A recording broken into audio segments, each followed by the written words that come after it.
Hello, good morning, good afternoon, guys. Ayan. So, yan po, guys. Gusto ba ninyo na makakita kung paano magluto ng isang authentic na recipe? Ayan, guys. So, nagpunta po ako ng palengke kanina at may nakita po ako, guys. Tara!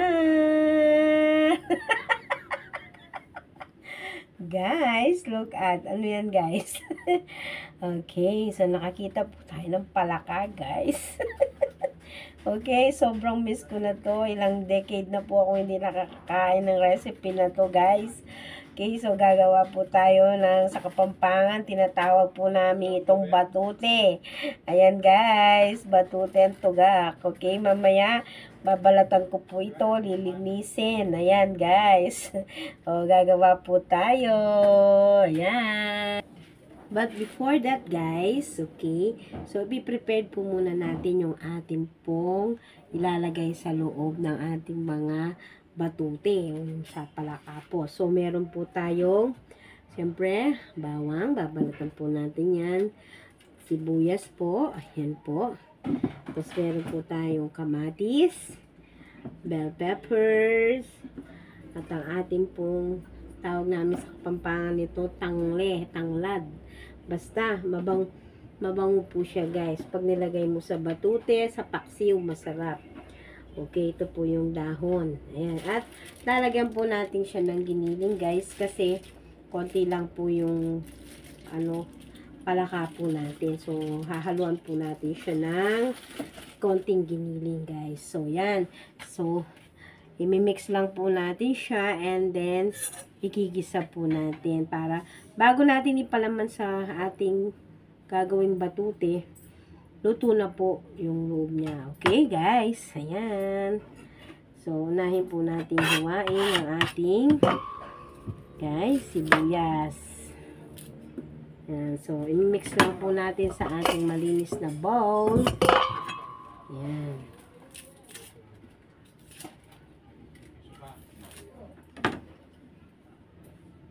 So, bago po natin kakatayin yung ating mga palaka, guys.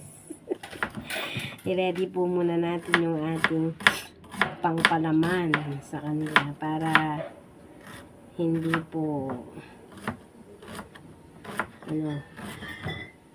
hihiwain lang po natin ng maninipis to. Actually, meron po akong meat grinder pero mas gusto ko po yung ganito. Para pag pinalaman po natin siya, nalalasahan po talaga natin. Ayan. Okay. Parang sa Shanghai. Okay. Ayan po, guys. Oh. Ayan. Naalala ko po yung nanay ko, guys. Nung po kasing buhay po siya, guys, mahilig siya sa bukid. Yung nanay ko, inuhuli lang niya yung mga palaka sa bukid. Tapos, gagawin niyang batute. Ayan, masarap magluto ng batute yung nanay ko, guys. Ayan. So, pag nagbabahon po si tatay ko noon sa trabaho, yung mga kasama niya, pag ganito yung baon niya, batute, pinapalitan nila ng pork chop. Yung tatay ko naman, gustong-gusto niya.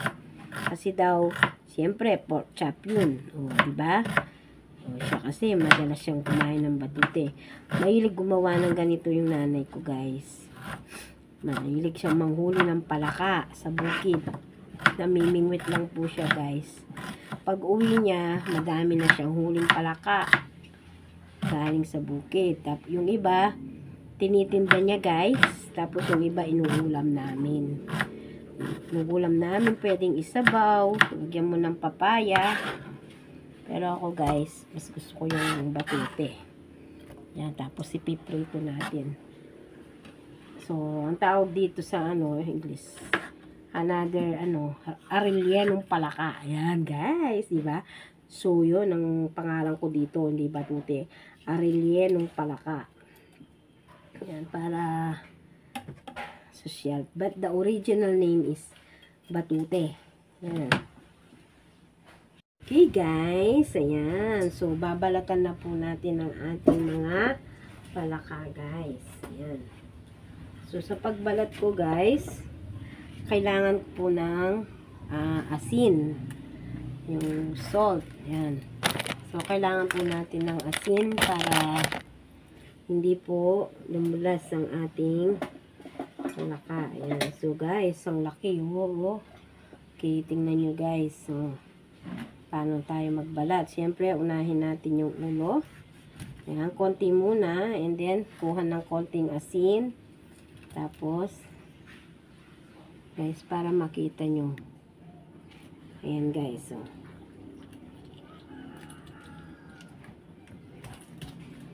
ayan. So, nabalat po siya, guys. Kailangan wag masisira yung tiyan. Ayan. O, diba? Tapos, gaganon. And then, sorry pala ka, ha? Okay. Ayan, tatanggalin po natin yung mga kuko. Ayan. Kasi guys, yung mga paa niyang ito, sasama po natin sa, tapos, ayan. So, pagka po ganun pala, ayan. So, tatanggalin po natin yung laman loob niya. Ayan. Kailangan guys, malinis. Ayan guys. Ayan yung bituka. Basta yung laman loob po niya guys. Ayan. Okay. Ayan. So, mamaya po, linisin po natin lahat. Ayan. So, hanggang sa matapos po ito lahat. Okay, guys? Ayan, guys. Nalinisan na po natin, guys, ang ating mga palaka. Ayan po. Malinis na po yan. Nilamas po natin sa may asin. Ayan. So, meron po tayong 8 pieces. Ayan. Medyo maliliit po yung iba, pero okay na po. Ayan. So, gagawin po natin, guys. Tatanggalin po natin itong mga paa niya. Okay. Yan. So, ito. So, mamaya tatadtarin po natin. So, lilitaw na ganito na lang po yung ating palaka. Ayan, guys. Okay. So, gagawin po natin. Tatadtarin po natin ito. Hiwain po natin ng malilit. Mamaya, guys, sa food processor po, iyaano ko po mamaya. Okay. So, yan. So, lahat po ito, tatanggalin po natin ang kanyang mga paa. Okay. Ayan.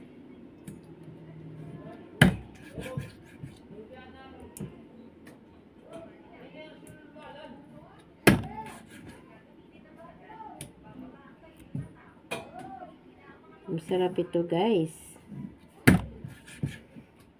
Batuteng tugak. Yan, may ganyan-ganyan pa po siya guys. Sali natin doon.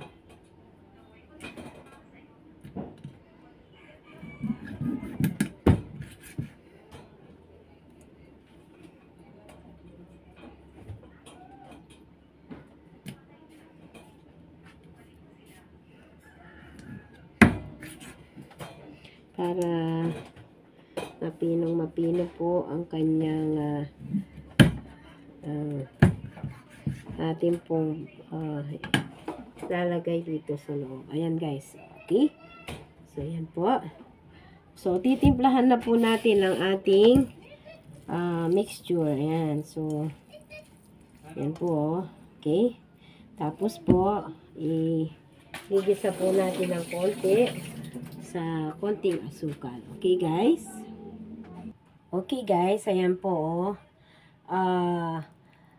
Nilagay po natin sa food processor. Ayan, giniling po natin para mas mapino po yung ating filling sa ating batuteng palaka. Ayan guys. So, ilalagay na po natin siya dito sa kawali at iligisa po natin siya ng konti. Ayan. Okay guys, ayan po. Nagpainit na po tayo ng konting mantika sa ating kawali. Of course, lulutuin na po natin itong ating mixture. Ayan. Lalagay na po natin dito.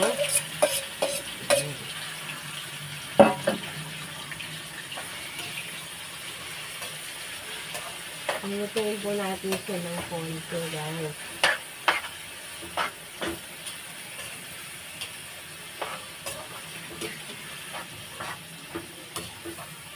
Para hindi lang sariwa yung lasa. Pag nilagay natin sa loob ng ating tiyan ng palaka. Okay. Ayan, so mix-mix lang po. Okay guys, lalagyan po natin ng pampalasa. Lalagyan po natin ng paminta. Ng ating pong granules.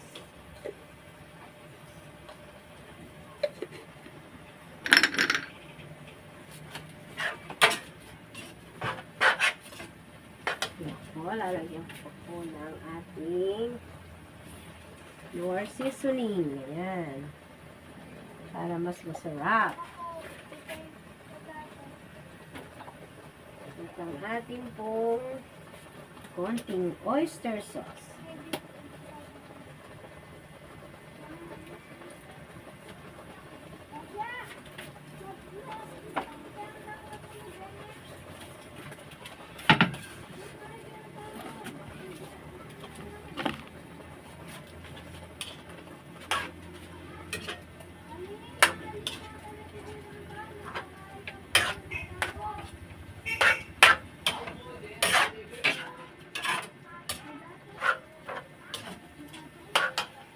Okay guys, ayan na po ang ating mixture.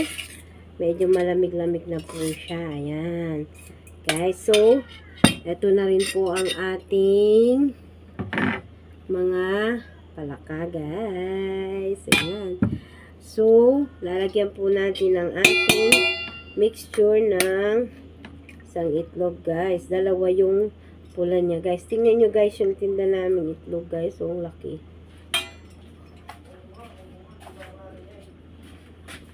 Okay. So, mimix lang po natin siya, guys. Ilagyan natin siya ng itlog para magsilbi pong binder sa ating pong batute. Ayan, guys.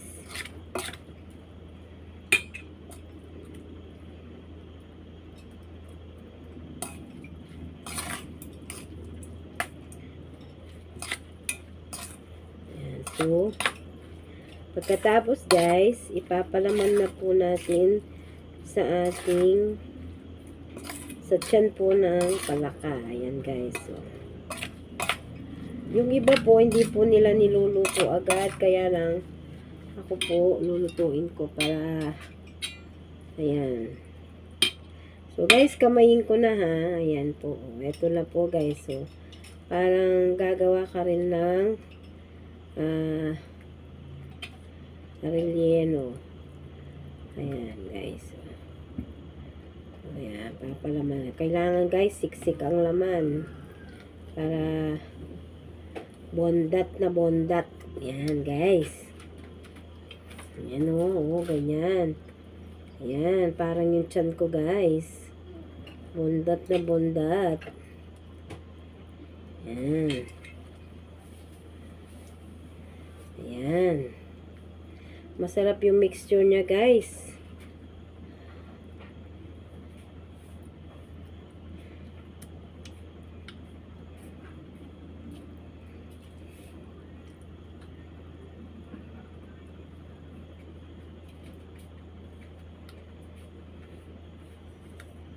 Be sure, guys, malinis yung ating kamay, ha? Okay. So,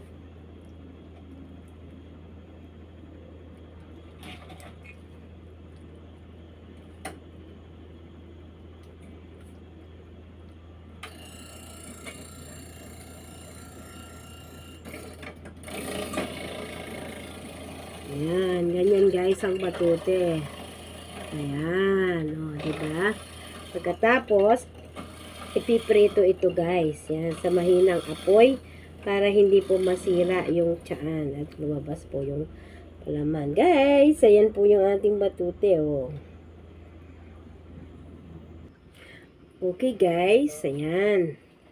So, ayan na po. Ilalagay po natin sa ating lalagyan na may paper towel para po yung excess na liquid ay pumunta dito sa ating towel. So, lahat po yan guys, ganyan ang ating gagawin. Okay? Okay guys, ayan na po ang ating pinalaman ng batute ng palaka. Ayan. Oh, ayan. Frog stuff. Ayan, oh. Oh, mamaya po, ipiprito po natin yan. Para po sa ating dinner. Ayan. So, may natira pa pong konti po yung mixture. Lalagyan po natin ng harina. Gagawin nating hamburger. Ayan, guys. So, oh. Yan, masarap po yan, guys.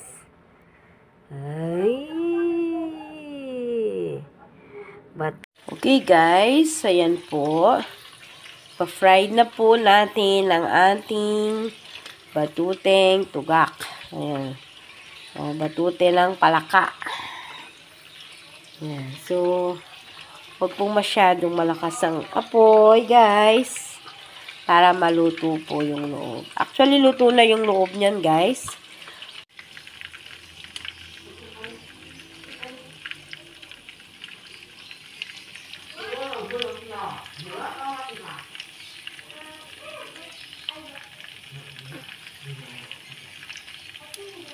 Hello, guys. Ayan na po. O, naluto na po natin ang ating batuteng palaka. Ayan, guys. Ayan, so yummy. Ayan. Very, very authentic po ang ating recipe. Ayan. Thank you for watching. From the top up to the end. Salamat po sa panonood. Ayan. Ayan. Kain na po tayo.